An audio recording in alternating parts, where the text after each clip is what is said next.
Hello friends! In my last video I showed how you can use Rhubarb, the command line application for auto-calculating lip sync, and then my GUI version, to generate a lip sync file that you can use in your OpenToonz projects. And you can take a look at that video from the link in the card above. But right now I'm time travelling because I've only just finished recording that, even though you've already seen it. But now I want to add a lip sync character for the full commentary for that video. So you can see how easy it is to add auto lip sync for a larger project. So let's get started. So here you can see my video editor, and this is showing the first pass of my edited recording for last week's video, before I add the final touches. And the first thing I need to do is to export just my commentary. So first let's go to the export tab and change the export type to be a WAV file, and then export it. So I'll export it into my temp folder. So I'll speed this up so you haven't got to sit there waiting for it to export. And now I'll open OpenToonz. Okay, so I've got my new project here. So now I'll just add my puppet. And I'll load a scene as a sub-xsheet. I browse to where the puppet is located.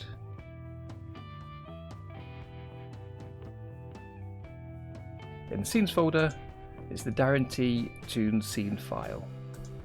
So it's asking if you want to import or load the drawings, and I'll import them, so I've got a local copy here, and then I can't accidentally break any of the drawings in the original location. And I actually want 3 copies of this puppet, so I can show him speaking in each of the 3 directions, facing towards us, a 3/4 view to the left, and a full view to the left. And that's so I can show him talking directly to us, or talking while he's looking at the screen. And I don't want 3 copies of the actual drawings, so I'll choose to keep the existing file. Okay, so now I've got 3 copies of the puppet, and I want all of them to sit in the same location at the bottom right hand side of the screen. So what I'll do is I'll go to the stage schematic, and I'll add a peg, and I'll parent each of those puppets to that peg.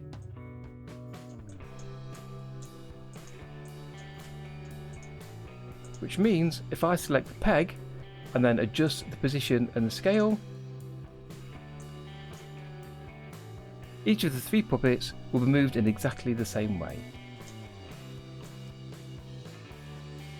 So let's put him down there, scale him down a little bit maybe. And we can always adjust that later. So then I want to have a green screen background to show the main screen through, and a box around the character. So I'll use a vector level for both of these.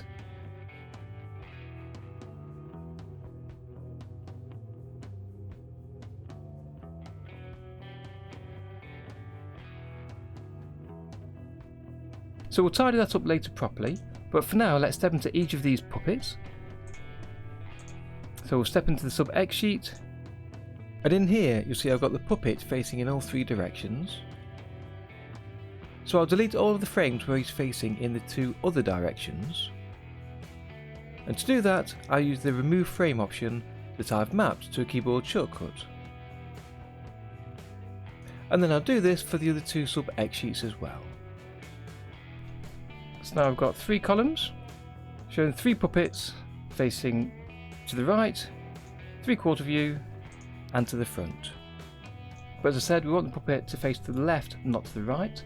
So we simply use the animate tool, and we'll change to scale, and change the H scale to -100%, which flips them over to face the opposite way. Okay, so I've got the 3 puppets facing the 3 different directions. So what I need to do now is to generate the lip sync data file from that audio file we created earlier, then apply that data file to the mouth column of each of these 3 puppets. So if I open the RIOT application, and then browse to the audio file that is saved in the temp directory, I'll select that. And then the output directory is set OK, it is 24 frames a second, so I'll just hit the button to create the lip sync file. Okay, that's created the data file, so we can close that down. Then if we step into each of the puppets in turn and find the mouth column, we can then apply the lip sync data to that column. So if I browse to my temp folder and select the data file and then apply this,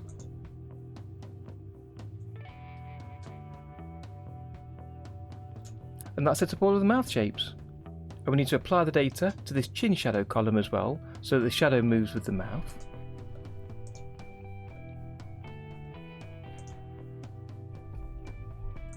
So as the mouth moves, you can see the shadow moving with it.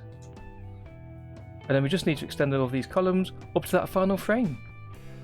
And we do that by highlighting the last frame, right click and choose Edit Cell Numbers, and then Repeat. And enter the last frame number. Then I do that for each of the other columns and then repeat in the other two sub-X sheets. Then to expose those frames on the main timeline, you just right click on the column header and choose Resequence. And then on the main timeline, that goes up to the same number of frames. So I'll just do that to the other two puppets. So to hear them, let's drag in the WAV file. So here's the WAV file that was exported from our video software, and I'll just click and drag and drop that on OpenToonz. And I'll choose to import it so it has its local copy. And then we see the waveform. So I'll just take a quick listen. After the last 2 weeks showing how you can use Papagayo to help with lip sync, today I'm taking a look at a tool that claims it can remove that step and do lip syncing without you having to tell it where the mouth shapes are. That's not a bad start. So all I need to do is to decide where I want the character facing and then delete the frames from the other two puppets. So for instance, at the beginning I want the character to be facing towards the screen, which is column 4 here. So let's just rename these so it's clear which one's which. So to show them facing the front, I just need to delete those frames so you can only see the front facing frames. So I need to go through the whole 10-minute soundtrack and delete the frames I don't want. Okay, so I've gone through and made the necessary changes. If I take a quick look down the X sheet here, you'll see that what I've done is I show the front facing view and the 3/4 facing view at different times, and then occasionally I show the side facing view just here. And I've adjusted the head to rotate it slightly to have the character looking upwards. And some other minor changes are that I've added a gradient background behind the character just to add a bit of atmosphere. I've made the box around him slightly thicker. And if I change to the schematic view, it'll be easy to see. I've added a few effects nodes to add a small shadow to the side. And I've also added some intermittent blinking. But apart from that, I've not added any further animation. So he is slightly stiff. Ordinarily I'd make the head or body move a little bit as he spoke, or I'd raise the eyebrows, just to add some personality, to emphasise certain words, and to stop him from looking quite like a wooden puppet. But for the sake of this animation, I didn't mind that effect, because I was more focused on the lip sync. And as you will have seen in last week's video, the lip sync isn't too bad. It's fairly on time. The other thing I'd say is there's some mouth movements missing. And that's almost the opposite to Papagayo, that by default has too many mouth movements and you have to remove them. So both systems will need some manual adjustment. But potentially using Rhubarb and RIOT could accelerate your lip syncing process. So give it a go and see if it works for you.